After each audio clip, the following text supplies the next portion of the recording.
All right, our notes for today. It's kind of a longer set of notes about life in the Virginia colony.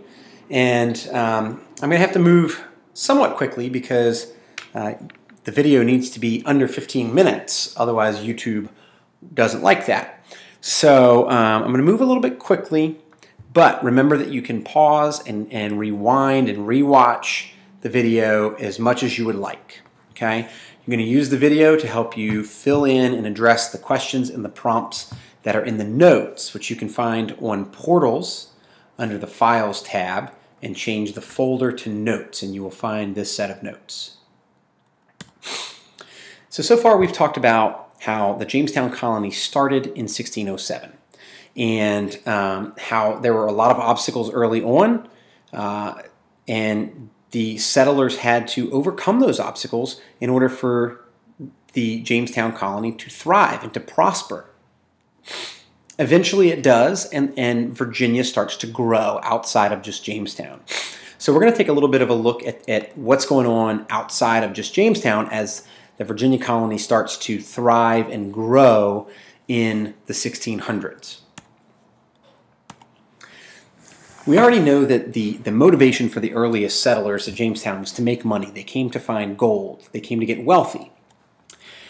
And we know that they looked for gold and silver, but they couldn't find them. In the absence of finding gold and silver, the settlers really struggled. They didn't have the knowledge, or really some of them didn't even want to work. You had gentlemen that didn't want to do hard labor, and so they struggled. They weren't growing crops. They weren't doing the things they needed to take care of themselves. And things got so bad early on that in the winter of 1609 to 1610, there was a period known as the starving time. And this is really when the settlers in Jamestown arguably had the hardest obstacles to overcome. They were cold. They were starving. They were reduced to eating anything that they could, including rats and horses and cats and dogs. It got really bad. There's even some evidence to suggest that some of the settlers resorted to cannibalism. I haven't seen really hard evidence to support that, but that is a theory out there. It's a pretty rough time during this starving time. But out of that, the colony survives. And what helps the colony to survive is not gold and silver, but the realization that a cash crop like tobacco is going to be the path to money. That's going to be the path to success. Now, tobacco works really well in Virginia because Virginia has good soil for it and it has the right climate for growing tobacco. Tobacco takes a really long time to grow. 4 to 6 months for the whole process. I mean, that's almost half a year. 6 months is half a year to grow this crop. It also requires a tremendous amount of labor. There's a lot of steps to it. You first have to plant it in seed beds. Then as it starts to grow, you have to dig those up and transplant those to another field and dig them and plant them. You have to continually stay on the plant and remove flowers as it grows. And then, once you harvest it, it's still not done. It then the leaves have to be dried out for 6 to 10 weeks. So this is a plant that really requires a lot of work. In addition, it takes a lot out of the soil. You can't just plant tobacco over and over again in the same field. It's going to deplete the soil. You have to move it around. So you need a lot of land in order to do that. Early settlers go, okay, we need more land if we're going to grow tobacco. So they started doing something called the headright system. And the headright system helps to create very large farms and plantations throughout Virginia. So what was it? How did it work? It worked by the Virginia Company giving each settler 50 acres of land in Virginia for each person or head that he paid to bring to Virginia.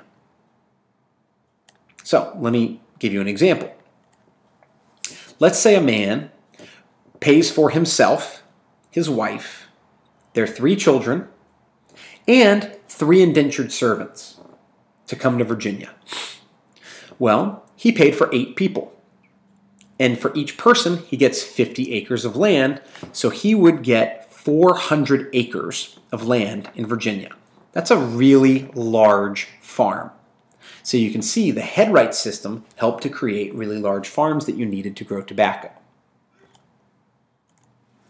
The result of this was that a lot of the farms were huge, just like Shirley Plantation you see the picture of down at the bottom. Lots of land which you needed to grow tobacco. It also meant that settlers in Virginia lived very spread out from one another. They weren't packed in close together in towns and cities for the most part. They were spread out a long ways apart because the plantations were so big. Part 2 of our notes addresses a really crucial issue, slavery and the slave trade. So let's talk a little bit about that. In addition to needing a lot of land, early settlers also knew they would need a lot of workers. Tobacco takes a lot of labor. It's a lot of hard work to grow tobacco, so you need workers out in the fields. So settlers first tried to use Native Americans, and that didn't work out too well. Native Americans would not do the work because the men believed that farm work was for women, right? The man's job was to go out and hunt. The woman's job was to grow the crops. So Native American men would not do the work. Many Native Americans died from European diseases, right? The English came over with different diseases that the natives were not used to, and it wiped out a lot of Native Americans. And it was also pretty easy for the Native Americans simply to run away because they knew the area very well. This was their homeland. All right, so Native Americans didn't work too well. Next, we tried indentured servants from England. And we talked in class about how indentured servitude worked. Basically, if you paid for their trip over, you got their labor. For somewhere between 5 and 12 years, usually it was around 7 or 8. After that period was over, you would give them a little bit of land and some tools so they could start their own farm. For the most part, indentured servants were treated well, right? They were basically like employees. But servants who misbehaved or those who tried to escape before their servitude was up could be beaten, or they could have their indenture period increased. So it was 7 years, you misbehaved, you tried to escape, now it's 9 years. Okay, but many servants died, and some ran away before their indenture period was up. So that wasn't a very reliable source of labor. So after Native Americans and indentured servants didn't work very well, planters in Virginia turned to enslaved Africans. And the first slaves came to Virginia in 1619. These slaves were sold into slavery in Africa, and they crossed the Atlantic on really horribly crowded ships along what was called the Middle Passage, which I'll come back to in just a second. At first, these enslaved Africans were treated like indentured servants. They were treated reasonably well. Some were freed after a few years. Some were freed if they agreed to convert to Christianity. So it wasn't quite what we became used to later on or think of now. But coming back to that idea of the Middle Passage, this is what we're talking about, right? The arrows on the top picture show the journey across the Atlantic Ocean from the slave coast, the west coast of Africa, across the Atlantic to South America, the West Indies, and North America. And this was really a horrible, horrible event. You know, slaves were often crammed into these ships like sardines in a can, packed in where they could barely move, smelly and crowded and dirty. The picture on the bottom right shows that, you know, they were treated very horribly. If you caught a disease or if you fought back or resisted, you might simply be thrown overboard to be eaten by sharks or to just drown in the ocean. So this was a pretty horrible thing that happened to these enslaved Africans. As time goes on in Virginia, Virginia passes the first laws that regulate the treatment of African Americans. So this sets up what we come to think of now as the system of slavery in America. Africans were declared slaves for life. If a child was born through a slave mother, that child was automatically a slave, no matter who the father was. Even if the father was a free man, the child was considered a slave. And if you converted to Christianity, that no longer meant that you would be free. So this sets up the demand for enslaved African Americans in Virginia. And that demand will stay there through the Civil War. By 1700, the British became more and more involved in the slave trade, so more and more enslaved Africans start coming to Virginia. To illustrate that, in 1649, only 300 Africans in Virginia. By 1680, only 7% of the non-Native American population was black. But by 1770, less than 100 years later, that number shot up to 40%. So there were nearly as many African Americans as there were white folks in Virginia. So why were there so many more slaves? A couple reasons. Number one, the headright system created those huge plantations, and the planters needed slave labor in the tobacco fields. And number two, there were fewer indentured servants because conditions were getting better in England. More jobs were available, so fewer and fewer people wanted to come over and be indentured servants. So the demand for enslaved Africans in Virginia shoots through the roof. Our last part of our notes covers elections and government in Virginia. The original government in Virginia turned out not to be very successful. The king gave all of the power to the Virginia Company, which was in London. And then the Virginia Company would select a council to run the colony. And that didn't work very well because the leaders often fought with each other. They bickered back and forth, they fought, and not a lot got done. So the Virginia Company changed it a little bit, and they appointed a governor, and the governor was in charge. The governor then ruled over Virginia with the help of the council.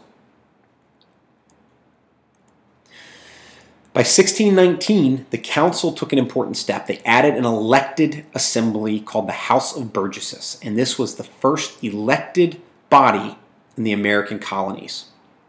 Every county, so Jamestown spreads out, and each county elected 2 burgesses to represent them.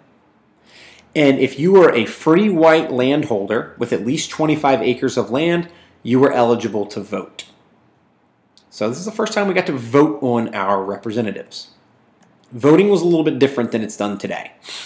Instead of voting in private, you would go down to the county courthouse. The sheriff would be there. He would run the election. You didn't vote in private. You voted out loud by telling the sheriff who you wanted to vote for. The candidates were sitting right there, and they would know whether or not you voted for them, so it could get kind of awkward. Furthermore, candidates would sometimes treat their voters with things like rum or beer in order to kind of convince them to vote their way. So here's the picture of a famous picture called the county election. And you can see this is not a quiet, private event. There's lots of people out there voting. There's drunk people. There's alcohol. It's a very rowdy kind of event. In the end, almost all the people elected to the House of Burgesses were similar. They were large landholders. They were college educated. They were members of the Anglican Church. They were tobacco planters that owned slaves. And often they were very closely related. A lot of them came from 3 very important families called the Carters, the Lees, and the Randolphs. Lastly, the Assembly, the House of Burgesses, didn't have a lot of power. It could suggest laws, but the governor could veto any laws it passed. So it didn't have a lot of power, but it's still very important to our history because the House of Burgesses becomes the basis for democratic government in America and the belief that the people get to choose their leaders.